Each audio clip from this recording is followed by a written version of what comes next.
40 लाख का बंदोबस्त क्यों कर रहे थे?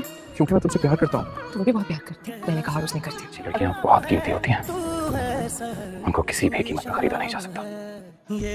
सुन मेरे दिल की आने वाले एपिसोड में जो है वो सदफ की पहली बार बिलाल अब्दुल्ला से मुलाकात होने जा रही है।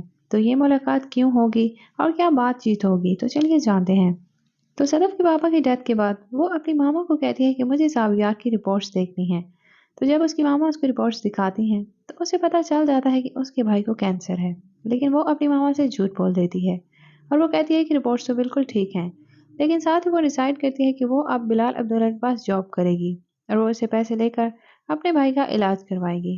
तो जब वो जॉब के लिए जाने लगती है तो उसकी माँ उसको मना करती है कि तुम्हारे बाबा ये नहीं चाहते थे कि तुम वहाँ जॉब करो। जिस पर वो कहती है कि बाबा तो मरना भी नहीं चाहते थे, लेकिन मर गए ना, तो कुछ भी इंसान अपनी मर्जी से नहीं कर सकता, इसलिए मैं ये जॉब ज़रूर करूँगी। और जब वो जॉब के लिए पहुँचती है तो अमार उससे मिलता है और वो उसे शादी के लिए प्रपोज करता है। तो वो उसे साफ साफ कह देती है कि अगर तुम्हारे पास 7-8 करोड़ रुपया है तो मुझे इतने पैसे दोगे तो मैं तुमसे शादी करने के लिए तैयार हूँ। जिस पर वो उसे हैरानगी से पूछता है कि ये इतनी बड़ी रकम है सदफ, आखिर तुम इतने पैसों का क्या करोगी? जिस पर वो कहती है कि मैं मौत से अपने बाबा का बदला लूंगी। तो अमार काफी हैरान होता है और इधर बिलाल अब्दुल्ला को बताया जाता है कि सदफ अलमदार आई हैं। जिस पर वो बहुत ही ज़्यादा हैरान और साथ ही साथ खुश भी होता है। तो वो कहता है कि उन्हें फ़ौरन अंदर भेजो और साथ ही कॉफ़ी भी ले आना।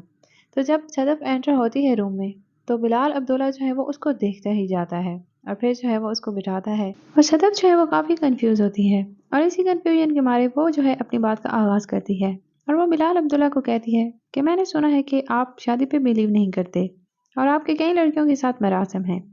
बस यही सोचकर मैं यहाँ आई कि मुझे पैसों की ज़रूरत है और मुझे पैसे मिल जाएंगे। जिस पर बिलाल अब्दुल्ला बहुत हैरान होता है और वो कहता है कि मैं मानता हूँ मेरे लड़कियों के साथ मरासम है, लेकिन इसका ये मतलब नहीं कि हर चीज़ को मैं खरीद सकता हूँ और कुछ लड़कियाँ इतनी कीमती होती हैं कि उनको किसी भी कीमत पर खरीदा नहीं जा सकता। तो वो उसको पैसे जो है वो दे देता है। तो वो उसका शुक्रिया अदा करके यहाँ से चली जाती है और जब आती है इधर बाई तो अमार उसको मिलता है आगे से।